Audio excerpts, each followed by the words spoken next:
Welcome back, viewers. In the latest, what we are tracking as in fact the breaking developments emerge, new developments in the Kasbah Law College gangrape case has emerged.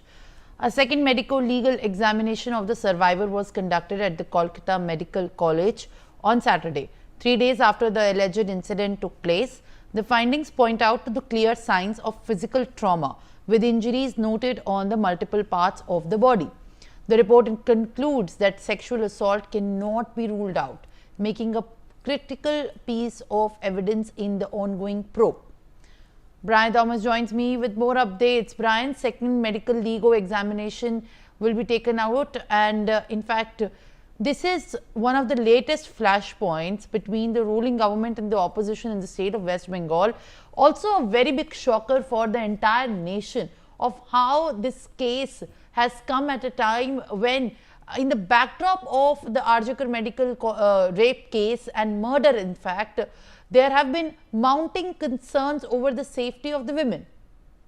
Well, Simran, clearly now, even very importantly, Newsx has got access to this second medical report yesterday night itself, and now this very second medical legal examination of the survivor in the South Kolkata Law College gang rape was conducted at the Kolkata Medical College. That happened on Saturday morning, and today also at 12 p.m. also the prime accused Monojit Mishra will also be produced in front of the Alipur court. And clearly also this very medical legal examination was conducted in Kolkata Medical College 3 days after the incident. Now, very importantly, the examination was carried out by two senior female doctors from the Department of Forensic Medicine and Obstetrics and Gynecology.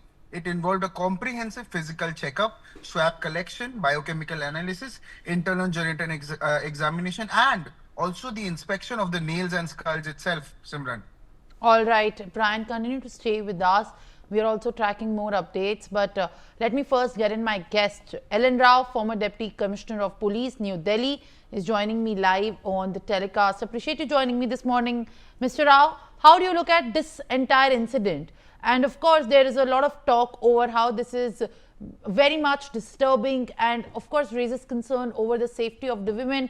But the truth is that this is not the only incident. In the recent times, there are atrocities being committed against women, but there is a complete dearth and lack of these policy changes which also give the criminals a free hand, and also the law and order security agencies the lack of competence to nab these perpetrators. How do you look at the kind of role by the law and enforcement agencies at the behest of the state powers to maintain such an ecosystem where these criminal offences are prevented, are also in fact not even given a thought even at the first level?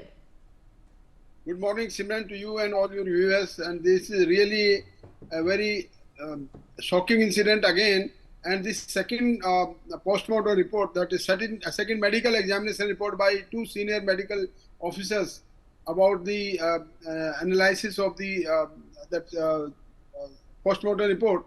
That is very important, and it will be very important for the point of view of the investigation as well as trial. Now, where the question is that whether there is no fear of law in the mind of people, that is very important, and the safety and security of women should be a prime motive of the local police, and that local police definitely the law and order situation is in the hands of in the jurisdiction of the state government, and then senior officers of the state government as well as the police officers should find out ways and means how to control such type of crime and nab these criminals as soon as possible, so that, and then tight investigation, that the effective investigation, you can say, vis-a-vis the collection of evidences, so that the cases are ended in conviction in such type of heinous cases. I must call it heinous because this is really a shocking incident. And as soon as this investigation is completed with all tight proof investigation evidences, then it should be sent to the trial, and the trial should also be done by the definitely the fast track courts are established in all over India, and that it will also be sent to the fast track court, and then it should be tried day-to-day basis, and then the perpetrators of this case must be convicted as soon as possible, so that there may be a fear in the mind, and that there may be some deterrent action on the part of the police as well as the state government, ma'am. All right. In fact, Mr. Rao, as you have spoken about the role of the police maintaining these, in fact, law and order, and especially the kind of ecosystem that the police has to maintain the control over, how do you think that the questions which are being raised on the actions by the Kolkata police also come at this point of time, given that is it also right for the state police to be in control to prevent such kind of atrocities, or it is of a bigger policy level that we are looking at these cases? And there is of course public outrage, there will be the demands before the justice, but at the same time it remains to be also accounted for that how many times such incidents have happened, they have been forgotten, these have also been in fact looked into by the state agencies, but there is no deterioration in such heinous criminal brutality acts of rape and murder against women.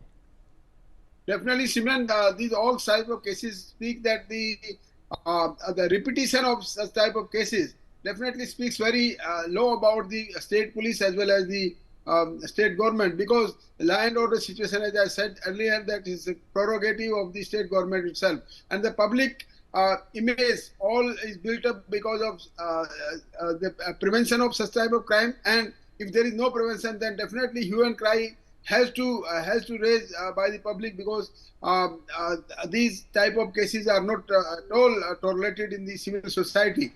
And the reflection of the police action also is being learned by the action, which should be seen by the public as being being taken. Only the action taken by the police which is not appreciated by the public, then that action is not very important. Then that whatever action is being taken against these perpetrators of such criminals, that should be deterrent as well as a learning lesson for the others also, so that nobody dares to do such type of crime in future. So this is all combination of all facts and circumstances by the actions of the police as well as the state government. And I must tell you, the public only see what is being done on the ground. What is being done in the papers, that is not at all appreciated. It should look like that the public should see that what is being appreciated by the public, that action being taken by the police, that is more important. And if action is being taken appropriate time and appropriate action is taken as per law, and strict action against these culprits, that will definitely be having a positive effect in the minds of public, that and they will be thinking that yes, police is doing for their safety and security. So this is very important, that deterrent preventive action as well as the detection of crime must be seen, visible by the public, so that it is appreciated all the time. All right. Ellen Rao, thank you very much for joining us this morning, and in fact for being with us on these developments that we are tracking, and for speaking to us as well. For more such videos, subscribe to the Newsx YouTube channel, hit the bell icon.